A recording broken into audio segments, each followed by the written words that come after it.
Bom dia a todos. Então vamos, antes de iniciar o nosso trabalho, fazermos uma oração, energizar o nosso dia, né? Então vamos fechar os nossos olhos, elevarmos o pensamento ao Mestre querido, Jesus, que Jesus esteja conosco, abençoando a todos nós, trazendo-nos muita paz, muito amor em nossos corações. Abrace a cada um de nós, Mestre Jesus, energizando o nosso espírito de luz, fortalecendo as nossas esperanças, a nossa coragem, para vivermos a cada dia com muito amor, com muita bondade, com muita perseverança, buscando sempre o fortalecimento espiritual, o nosso fortalecimento interior, e assim praticando o bem no nosso mundo. Que os bons amigos espirituais estejam conosco, harmonizando o nosso ambiente e nos ajudando no trabalho de hoje. Somos muito gratos, Jesus, de estarmos todos aqui reunidos em Teu nome. Que assim seja. Bom, bom dia, né? Bom dia a todos. E como foi falado, nós vamos trabalhar aqui o homem de bem. O nosso mundo está precisando de homens de bem, de pessoas do bem, bastante, né?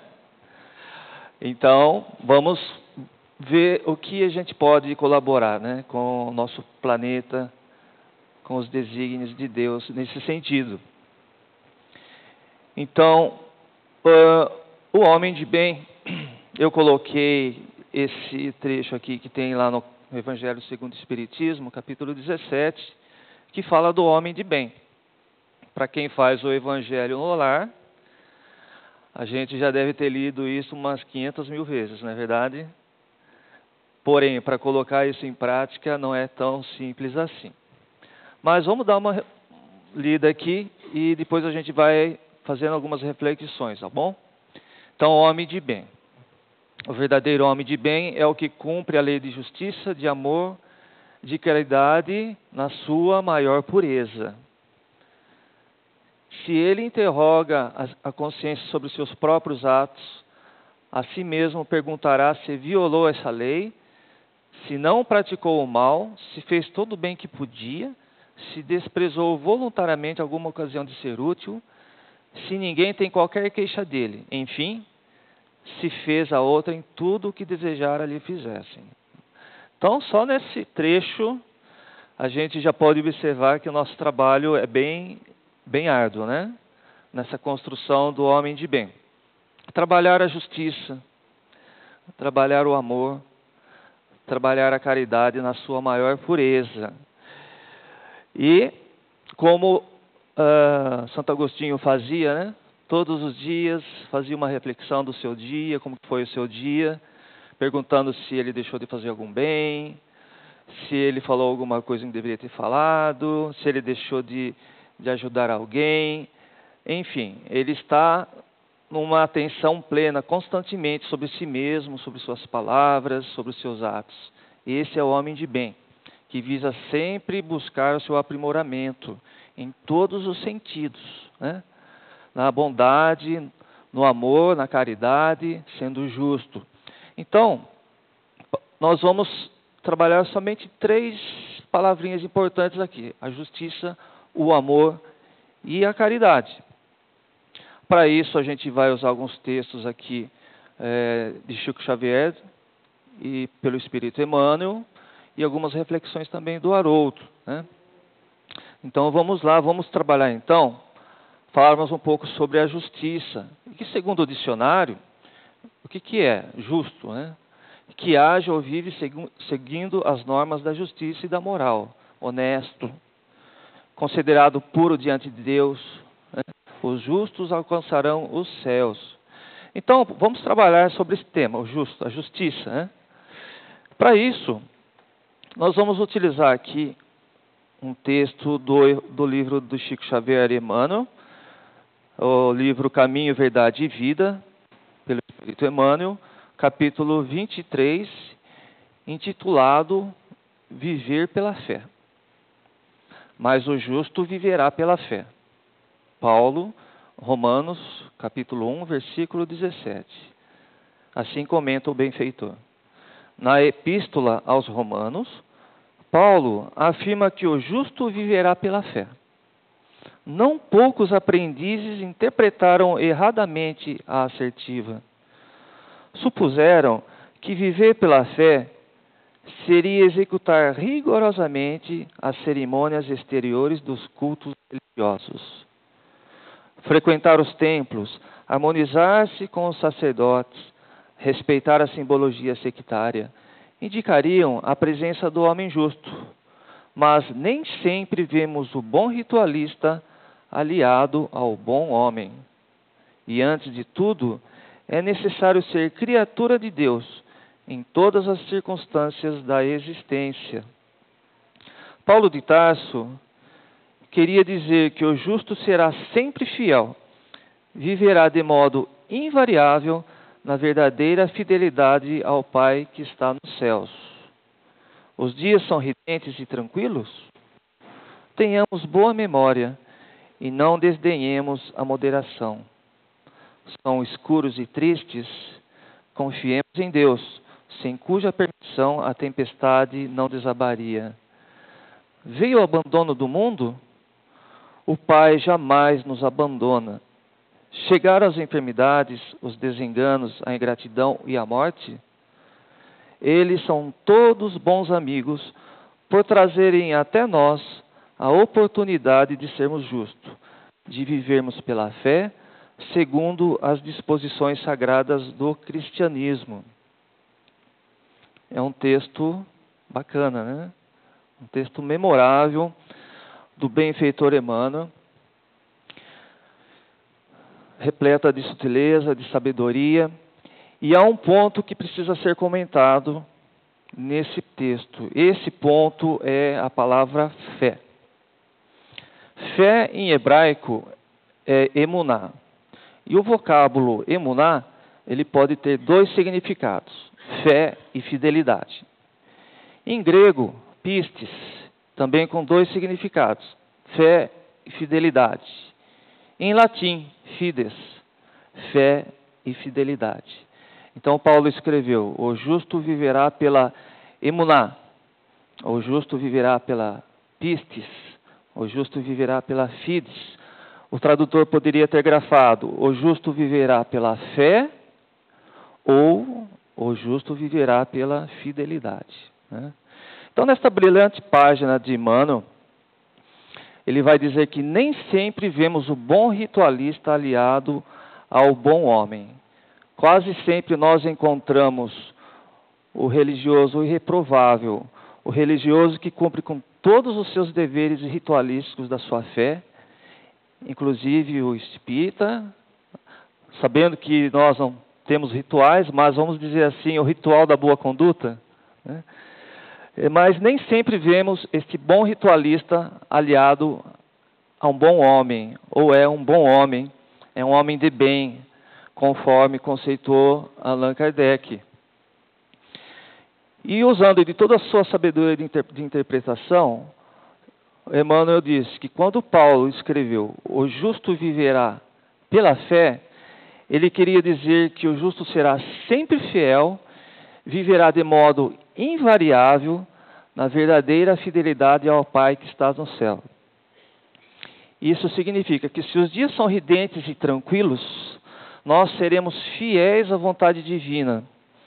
Aproveitaremos o dia com moderação, sem exageros, né? Sem excesso,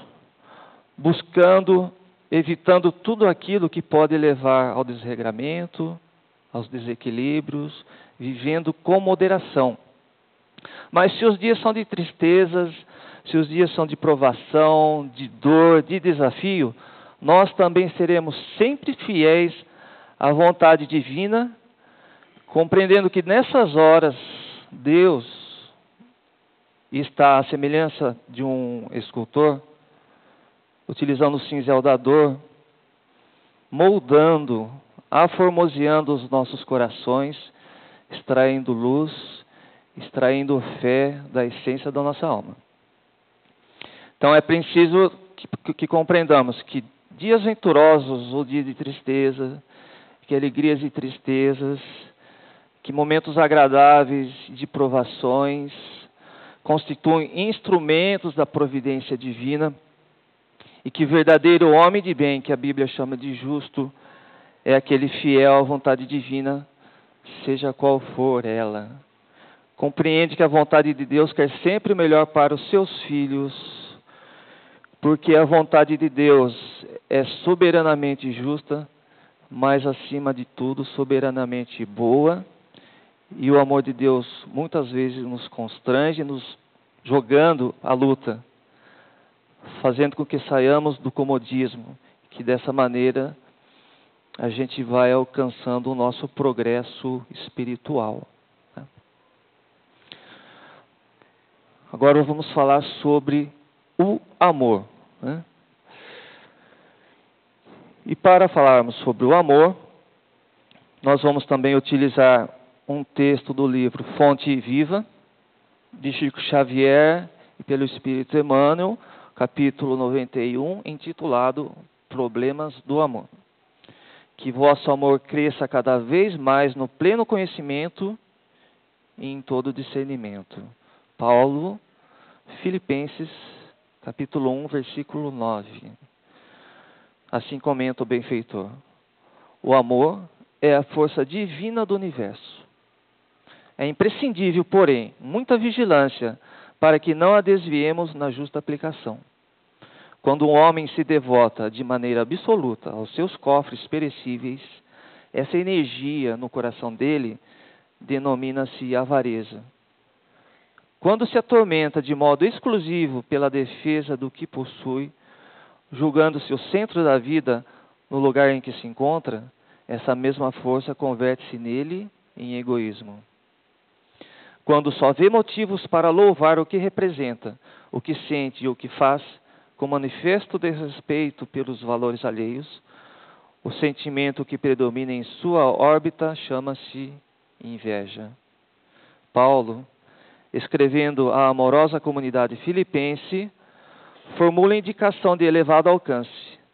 Assegura que o amor deve crescer cada vez mais no conhecimento e no discernimento, a fim de que o aprendiz possa provar as coisas que são excelentes. Instruamo-nos, pois, para conhecer, eduquemo-nos para discernir.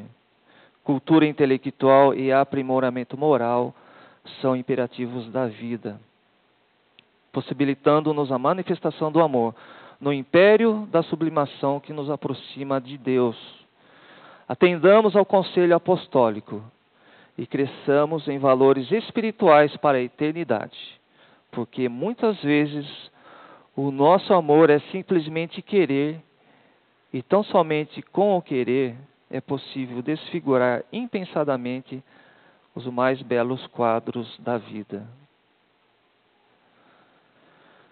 Outra belíssima página do benfeitor Emmanuel, também sempre repleta, de sabedoria, sutileza, e que nos chama a atenção para esse texto,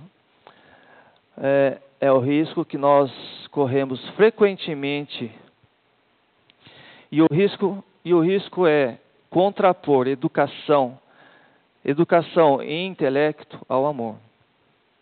Então, amor e instrução não são duas forças antagônicas. Amor e instrução são duas forças que se completam, são duas forças complementares.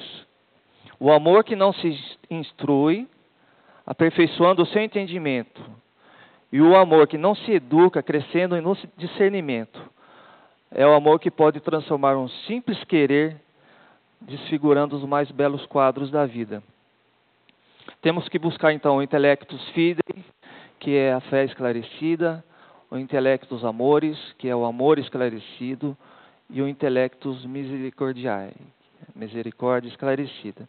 Então, não só o amor, como a fé e a misericórdia devem estar alicerçadas na sabedoria. E é impossível nós adquirirmos a sabedoria sem a instrução. Porque é a instrução que nos leva ao conhecimento. E o conhecimento aplicado, o conhecimento vivido, o conhecimento vivenciado, experimentado, o conhecimento levado à prática, o conhecimento que implica em mudança de hábitos, se transforma na educação. E a educação nos leva ao discernimento. Então, sem discernimento, alicerçado na educação e na instrução, o nosso amor pode nos escravizar em verdadeiros laços de fantasia, convertendo as nossas relações e as circunstâncias da vida em algemas douradas. E quanto de nós estamos algemados com pessoas, algemas douradas com pessoas e com coisas. Então, por essa razão que o Espírito de verdade nos orienta. No Evangelho segundo o Espiritismo. Espírita, amai-vos, eis o primeiro mandamento, e instruí-vos, eis o segundo mandamento. Então nós temos que parar de contrapor instrução ao amor. Né? Buscar os dois. É hora de nós, então, conjugarmos essas duas energias. E nós sempre falamos que temos as duas asas que nos vai levar até Deus. Né? A asa da sabedoria e a asa do amor. Então, amor e sabedoria, essas duas forças. Afinal, Deus é a inteligência suprema e também o amor supremo, conduzindo o nosso cosmos, conduzindo o nosso universo infinito. E nós não nos aproximaremos de Deus, não reataremos os laços que nos levam até Deus, sem nós aperfeiçoarmos o nosso intelecto e a nossa capacidade de amar. Por essa razão que permanece o sábio conselho de Paulo, que o nosso amor cresça, se desenvolva, se aperfeiçoe no pleno conhecimento e no pleno discernimento. E nós que somos espíritos, começamos lá atrás com o princípio inteligente e hoje nós somos seres espirituais. Já temos um certo domínio sobre a nossa inteligência, sabemos da importância dessa ferramenta que é a inteligência, esse atributo, nós temos condições de aprender o que for, né? O que quiser, basta a vontade. E agora nós vamos falar sobre a última palavra muito forte, que é a caridade. E para isso nós vamos usar também um texto, Vinha de Luz, do livro Vinha de Luz, o capítulo 4, intitulado Em Silêncio. Não servindo à vista como para agradar aos homens, mas como servos do Cristo, fazendo de coração a vontade de Deus. Paulo, Efésios, capítulo 6, versículo 6. E assim comenta o benfeitor. Se sabes, atende ao que ignora, sem ofuscá-lo com a tua luz. Se tens, ajuda ao necessitado, sem molestá-lo com tua posse. Se amas, não firas o objeto amado com exigências. Se pretendes curar, não humilhes o doente. Se queres melhorar os outros, não maldigues ninguém. Se ensinas a caridade, não te trajes de espinhos, para que teu contato não dilacere os que sofrem. Tem cuidado na tarefa que o Senhor te confiou. É muito fácil servir à vista. Todos querem fazê-lo, procurando o apreço dos homens. Difícil, porém, é servir às ocultas, sem o ilusório manto da vaidade. É por isso que em todos os tempos, quase todo o trabalho das criaturas é dispersivo e enganoso. Em geral, cuida-se de obter a qualquer preço as gratificações e as honras humanas. Tu, porém, meu amigo, aprende que o servidor sincero do Cristo fala pouco e constrói cada vez mais com o Senhor, no divino silêncio do Espírito. Vai e serve. Não te deem cuidado às fantasias que confundem os olhos da carne, e nem te consagres aos ruídos da boca. Faze o bem em silêncio. Foge às referências pessoais e aprendamos a cumprir de coração a vontade de Deus. Então, outro texto esplêndido de Emmanuel. E nesse texto esplêndido, o caro benfeitor fala que devemos destacar aqui, o que devemos destacar aqui nesse texto é que para servirmos como verdadeiros servos de Deus, nós temos que trabalhar uma qualidade muito importante, e uma qualidade que é capaz de nos elevarmos até aos mais nobres servos de Deus, e essa qualidade é a humildade. A humildade é uma característica do verdadeiro homem de bem. O homem de bem, então, ele já se encontra nesse estágio do verdadeiro humilde. Um estágio em que só os grandes espíritos já iluminados se encontram, como verdadeiros homens de bem. Então, eles têm essa qualidade de humildade. Onde se sabe que tem o conhecimento maior que o seu irmão, ele não transparece aquele que irá servir. E usa da sua sabedoria com sutileza, fazendo com que o irmão ajudado se sinta igual e se sinta confiante. Se sabe que tem posses maiores que o irmão que irá servir, trata-o como igual, pois sabe que a posse é passageira e que é somente um instrumento para alcançarmos a nossa evolução intelecto-moral. Utiliza-se da sua posse, então, para trazer progresso e beneficiar aos mais necessitados e sem ser notado, se possível. Então, o humilde homem de bem, ele também já tem a sabedoria do verdadeiro amor. O amor instruído, como a gente falou no texto anterior. É aquele amor que liberta a si mesmo de várias coisas, vários conflitos, vários preconceitos.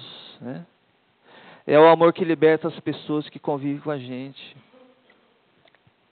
Então, nesse sentido, o homem de bem, com sua qualidade de humildade, é o verdadeiro caridoso que vivencia o amor verdadeiro, o amor instruído.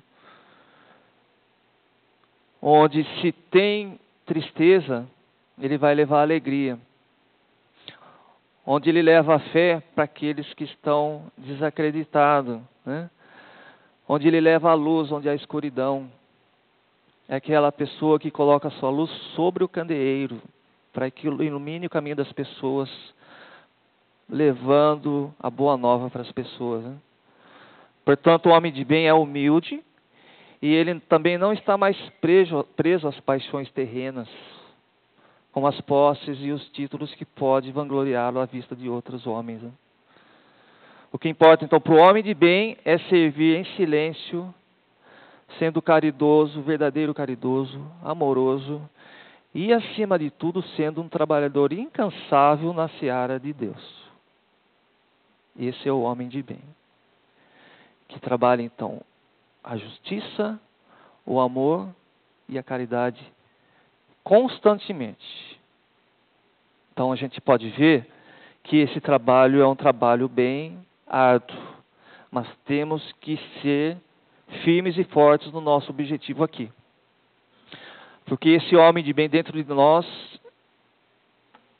que vivemos no mundo de prova e expiação, estamos construindo esse homem de bem. E como a gente vai alcançar isso?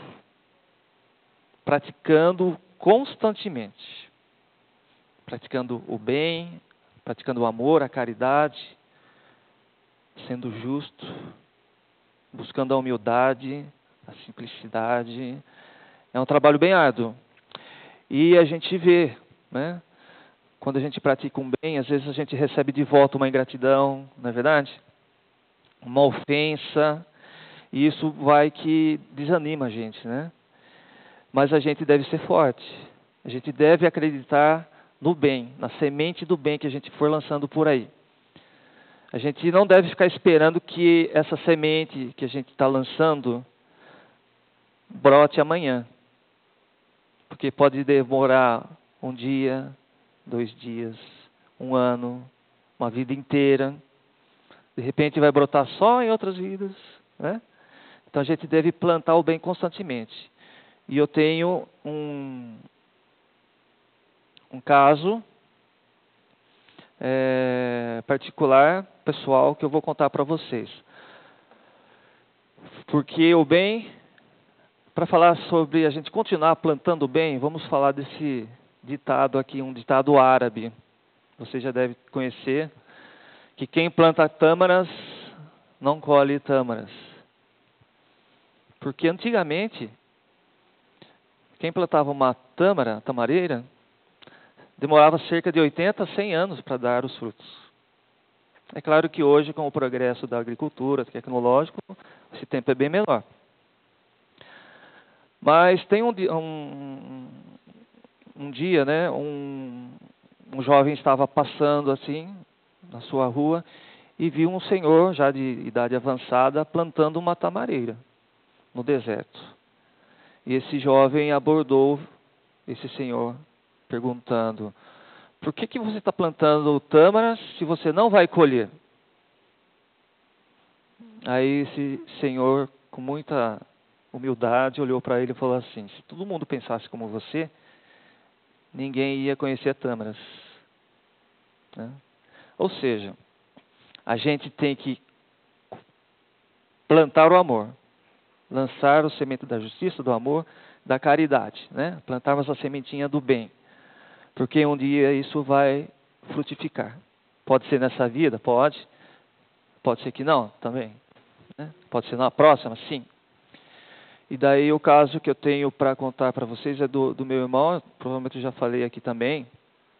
O meu irmão, o Alexandre, ele mora no Rio de Janeiro, e ele sempre foi daquelas crianças terríveis, peraltas, né?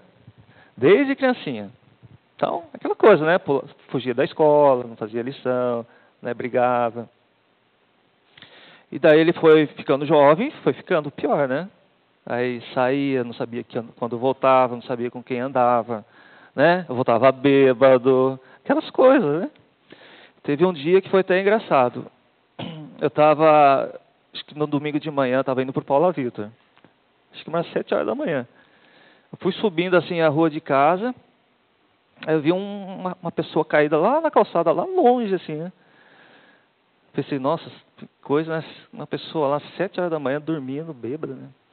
E aí eu fui chegando próximo assim, aí fui olhando, parece que eu conheço essa pessoa. Cheguei perto assim: Alexandre, meu irmão, acorda, vai dormir em casa, né? Aí ele levantou e foi dormir para casa. Então, por fim, com 18 anos, olha, o meu irmão, ele resolveu mudar para o Rio de Janeiro, porque, né, nós temos uma madrasta, né?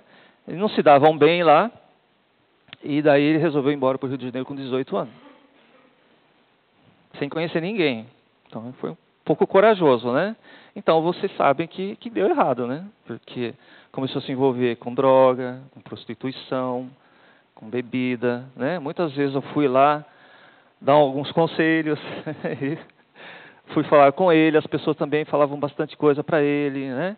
E a gente foi ajudando dessa maneira. Quando ele voltava para casa era um problema. Nossa, o Alexandre está chegando, meu Deus, o que vai acontecer, né? Não dava outra, né? Começava a fazer dívida, aquelas coisas, né? Mas, por fim, daí ele voltava para o Rio de Janeiro.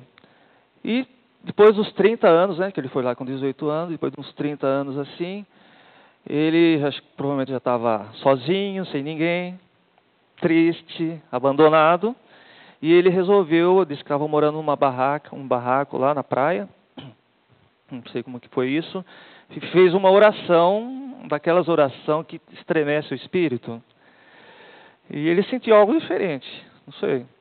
Daí, no mesmo dia, durante o dia, ele foi andando pela praia e encontrou uma pessoa que o levou para uma igreja evangélica. E lá ele ficou, né? Então, hoje ele está com 48 anos e ele é pastor da igreja, né?